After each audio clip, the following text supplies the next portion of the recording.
Good day, everybody. It's Alternative Facts. That means that it's time for Kevin and I to dissect the media narratives that are leading this week. What are we starting off with, Kevin? Well, CNN shit the bed again. Oh, okay. Kind of. So it's a normal day. So it's a normal day. Yeah, and in kind of like a big and meaningful way. So CNN's Manu Raju, we see you, Manu. What's up, Manu? He broke what he thought was rather a large story today. Yeah.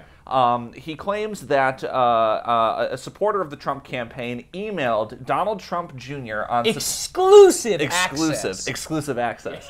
Right, and this date is very important. He claims, to WikiLeaks. He claims that said supporter emailed Donald Trump Jr. on September 4th with information regarding a cache of secret cables sent by Hillary Clinton when she was the Secretary of State that were obtained and compiled by WikiLeaks. Right. This, Manu thought, could be more evidence of possible Trump collusion with Russian interests, since we know that WikiLeaks is generally aligned with the Kremlin. So what's the major problem here? Well, it turns out that this email wasn't actually sent on September the 4th. It was sent on the 14th. Which is a big deal because the cache of cables that we're talking about went public, went live for the entire world to access on September the 13th. Yeah. So it doesn't seem like this was, some kind of, nefarious and exclusive collusion. It seems like some random person. I mean, this guy, I don't even remember his name. He's some rando with a Yahoo account who sent an email to an email address that Trump Jr. barely uses. Trump Jr. never responded to the email.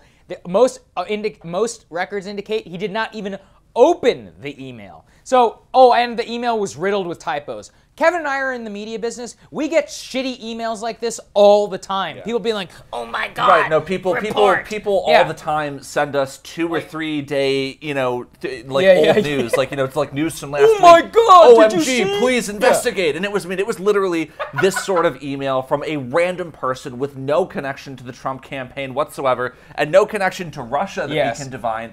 And it's being billed as this, yet more evidence of Trump collusion with Russia. I want to know if Manu just got straight up trolled. Like, I almost feel like a Republican called him, gave him this info just to see what would happen, and to see that his journalistic standards are probably terrible. Right. Because how did you not run this past the committee? How did you not reach out for comment to all of those people? I guarantee you he got a phone call with what happened, hit publish on the button, said so-and-so did not respond in time for comment, and now the Washington Post and the Journal are making you look like an idiot. Right, so the Washington Post and the Wall Street Journal have done some really fine reporting and demonstrating, that this story has all sorts of serious problems. But let me say a couple of things. In the first place, even, if you leave the date issue aside, it's not clear that this story still had any news value, whatever, because, again, we have not established who this person who emailed Donald Trump Jr. is. He seems to just have been a random person with no connection to anyone, so it doesn't seem like he's a meaningful public figure. And in the second place, even before CNN went to print on this story, there was absolutely no evidence that Donald Trump Jr. had reviewed the email, had done anything with respect to what the email conveyed. He said on the record that he had absolutely no recollection of dealing with the email. So, it seems to me that even before this discrepancy with the dates was established, this story was of questionable news value. I want everybody there to think about what's in your email inbox. How many thousands of emails have you not opened? And imagine if somebody wrote a story about an email that's sitting in your inbox from over a year and a half ago that you didn't open, and it's in your junk folder. That is the equivalent of what CNN tried to portray as a major breaking story that somehow tied the collusion between the Trump campaign and WikiLeaks. They completely shit the bed with this story. And let me say one other thing too, because we've fallen, I think, into really a rather destructive cycle, right?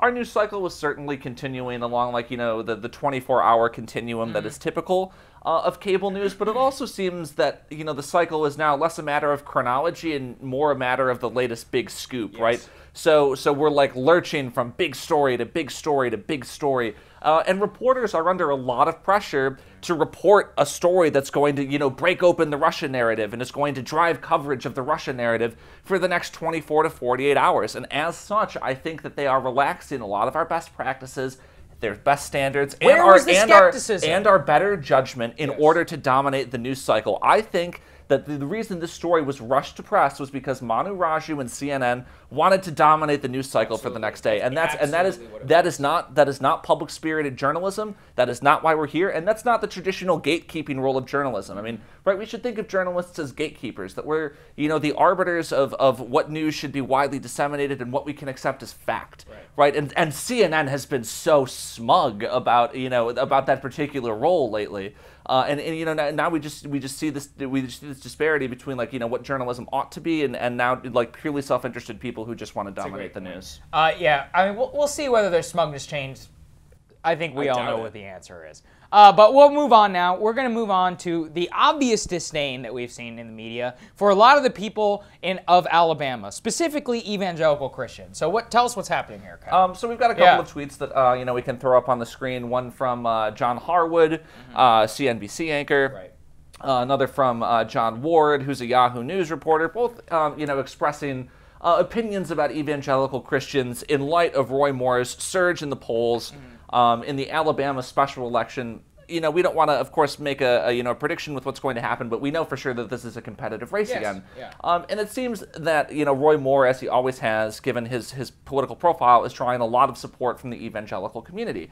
Now, look, I'll put my cards on the table. I'm a Catholic. I love dunking on Protestants. Hey, he does. He really does. You come here, I'll dunk on evangelicals anytime. I'm serious. But I mean, just this kind of unmitigated disdain. Yeah. Unmitigated what I hate disdain too is that these New York-based reporters. Exactly. Are heaping on the people of Alabama is disgraceful. They're like, let me interpret your religion for you based on a Wikipedia reading and then tell you what you should believe and how you should act and who you should support and then mock your beliefs at the exact same times. Not only do they mock what you believe, they're like, even if you hold these ridiculous beliefs, here's what you should be doing, and obviously supporting Doug Jones, who believes in partial birth abortion, which is a red line for a lot of people. Who was a radical pro-abortion position. And I say that not as my own judgment, but I'm saying you look at opinion polls nationally, and you see that Doug Jones's positions don't correspond to what most people think about abortion.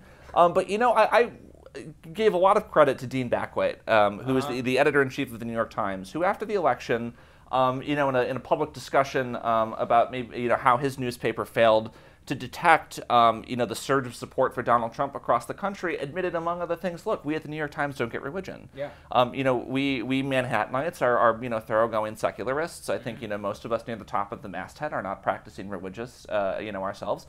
And we need to do a better job of understanding the role that religion plays in people's lives. Now, to be sure, there have been a lot of interesting conversations in the evangelical community about support for Roy Moore and about support for Donald Trump. Nancy French, who's a pretty prominent evangelical organizer, wife of David French, the National Review writer, had a really excellent thread on the problem. Russell Moore. Or Russell Moore, too, of the Southern Baptist Convention. I mentioned Nancy French because she had a very interesting thread on Twitter today about evangelical support of Roy Moore. But, Russell Moore of the Southern Baptist Convention is another great example.